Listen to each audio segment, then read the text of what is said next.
Mami mwebale muna bilira afaanana bulungi yenna. Maama afaanana bulungi nnyo. Tojjamu.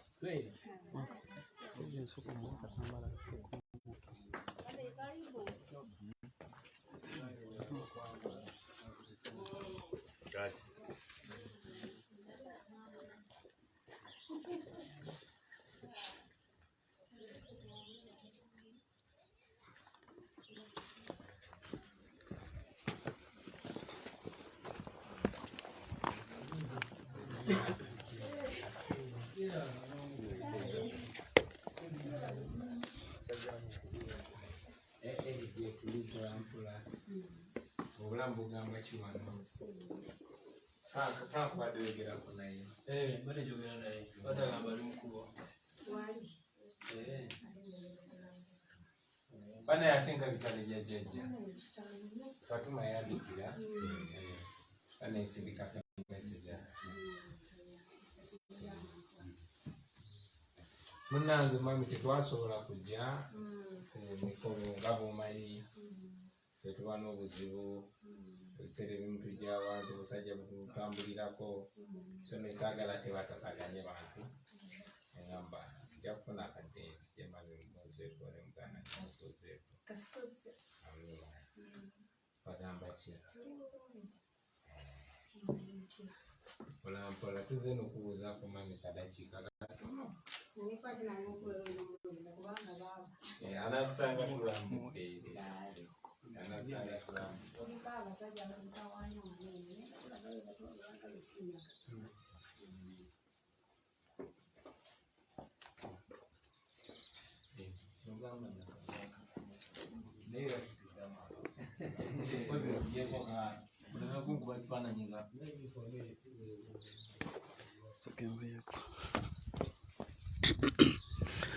Yes, abatuwuliriza munda nvuddeyo ko si buli mboozi nti munaagiwulira gye banyumya, si buli mboozi nti munaagiwulira naye nga His Excellency the 10th President of Uganda Robert Kyagulanyi Ssentamu omulonde omubwati olwaleero wavudde okukyalirako taata wa Bobi atazze munange n'akyalirako maama wa radio Ssekibogo eyali mukwano gwe ennyo nnyini ddala. Munda nvuddeyo si buli mboozi nti ate tunaagiwulira nedda munda bwe nti onvuddeyo pulezidenti ne mulekayo nga akyagenda maaso munange n'okwogerako ne family n'obabuuzaako okusigala nga bamugumya.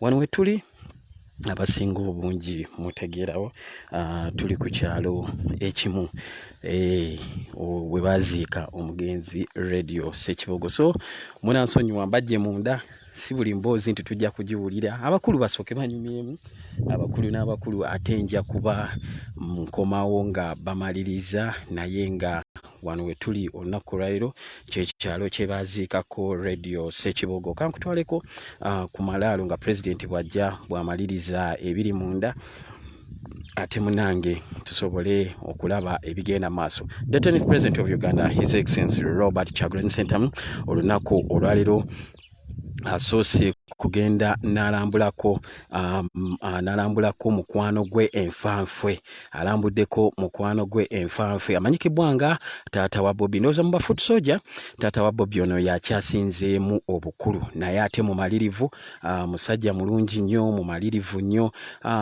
ayagala eggwanga lye, ayagala enkyukakyuka. Bw'avuddeyo munange ate n'awubako olubu lw'ekigere mu maka g'aba radio Ssekibogo, maka ga radio Ssekibogo gye bamuziika okulaba ku maama we, okumubuuzaako munange n'okwongera okumugumya n'okumulaga nti tukyali wamu. Mu nnyumba eyo gy'olaba maama gyali ne pulezidenti gyali nga bawayaamu munange amusaasira okumugumya saako n'ensonga endala nnyingi nnyo nnyini ddala.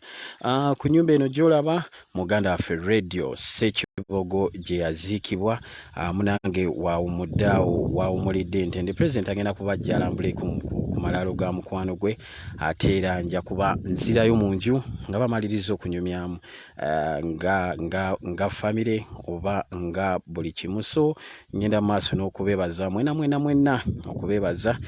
Tetujja kujjanga okwo okubeebaza okuba nga mulina omutima omulungi ate era okwagala famire eno n'okwongera ogiteekamu essaala n'okugisabira. N'olw'ensonga eyo nja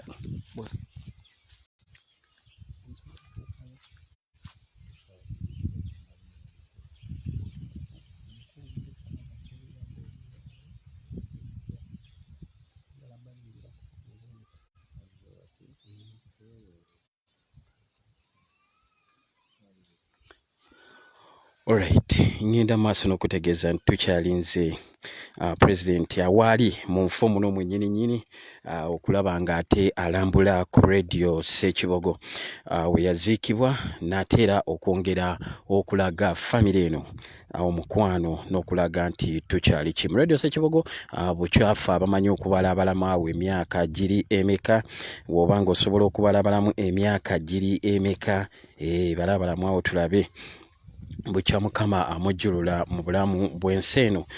Twongera okumusabira yonna gy'ali, Omukama asobole okugenda mu maaso nateera okumulamuza ekisaasaako munange n'okugumya famire nga bweri.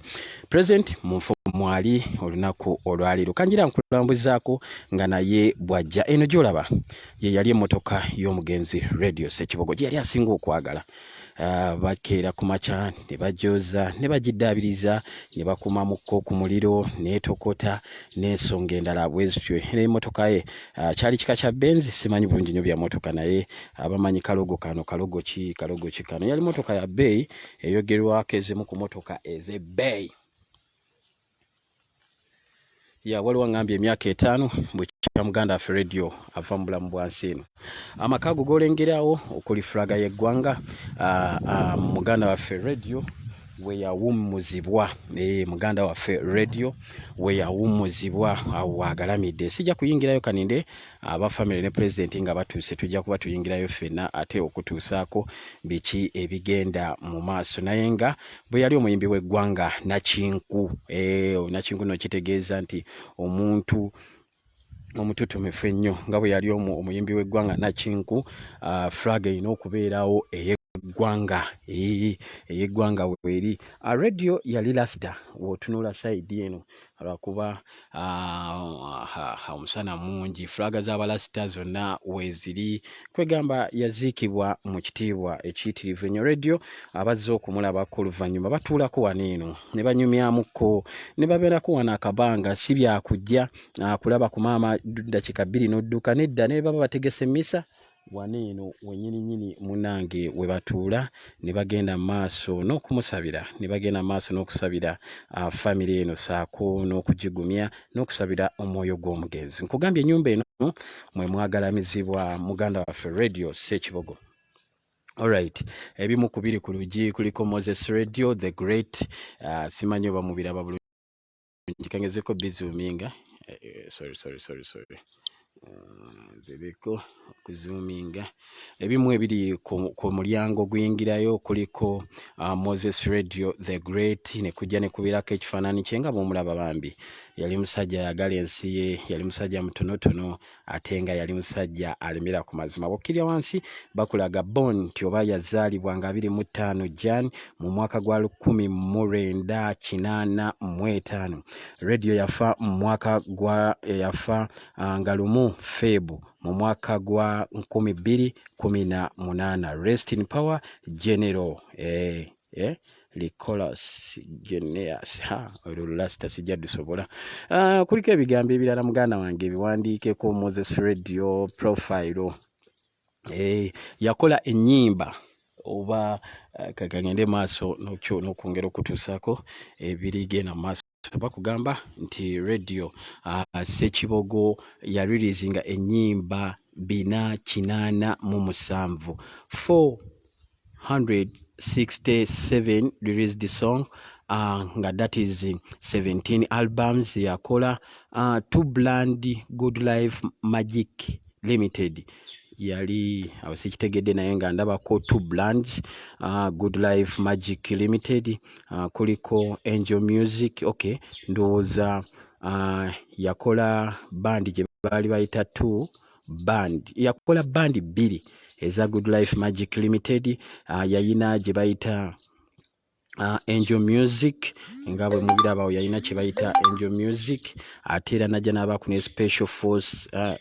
Unagamba the Special Force gave me the self-confidence to do some extraordinary things in my life. Climbing events, then cemented by the belief in myself by Maksud. Byebyo bigambo ebimu ebiri kuno. Njagala okutegeeza muganda wange yakatweyungako the then President of Uganda, His Excellency Robert Kyagulanyi Ssentamu ali mu nfu muno. Wetuviiridde mu nju ababaddeko at first mulabye nga ayogerako ne mukadde wa radio maama we Bambi, omukyalo oyo ayogerako ne maama wa radio, n'amubuuzaako ne tuvaayo nga si buli kimu of course nti kisobola okubeera ku kamera. No, si buli kimu nti kisobola okubeera ku kamera. So bwe bityo munange nebisooka nsooka nfulumayo nze ng'omuntu okusobola okuba wa privacy. Ngenda kusooka nveeko kati nga bwe ninda president okulaba nga ate ava mu nnyumba. So just be alert w'olabira ka notification omanya nti president munange azze okubuuza ku maama wa radio. Kansooke nzireyoko mu nju ndabo baddala biri nzikirizibwa kati okwata emboozi egenda mu maaso. Naye ng'eno y'emu ku ggaali za radio. Mugijjukira eno yali y'amaanyi nnyo, ya parking bwan emyaka 5 kati naye ekeera neeyozebwa bulungi nnyo. Emmotoka y'omugenzi ekeera neeyozebwa bulungi nnyo, neddaabirizibwa munda, obutto mwe buli, we yatuulanga buli kimu mwekiri. N'olwensonga eyo kanzireyo mu nju ndabe ate baba banzikiriza emboozi eriyo ogenda maaso n'ogiyika pukyali nga nja kuba muganda wange nkutuusaako olugero luno ebigenda maaso mu nju. Bana bate banzikiriza tujja kulinda ate tulabe ebiri nga gyeno okulambula ku malaalo ba mu nnyumba muganda we mweyagalamizibwa. Manya nze Buganda Ronald Mugenyi, muzukulu wa Nankere Bukerekere, Ghetto TV nate mulo. Yes, president yali mu kitundu. Abatuuze batandise okwebungulula.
Alright, baganda bange, just be alert olabira ka notification nga president abakuba avuddeyo mu nju ate nga agenda okulambula ku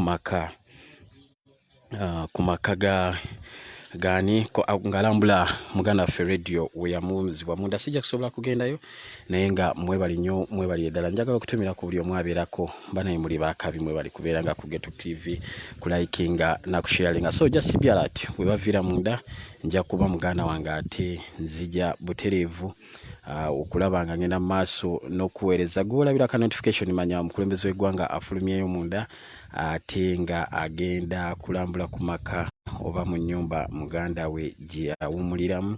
Moses Radio Sekibogo.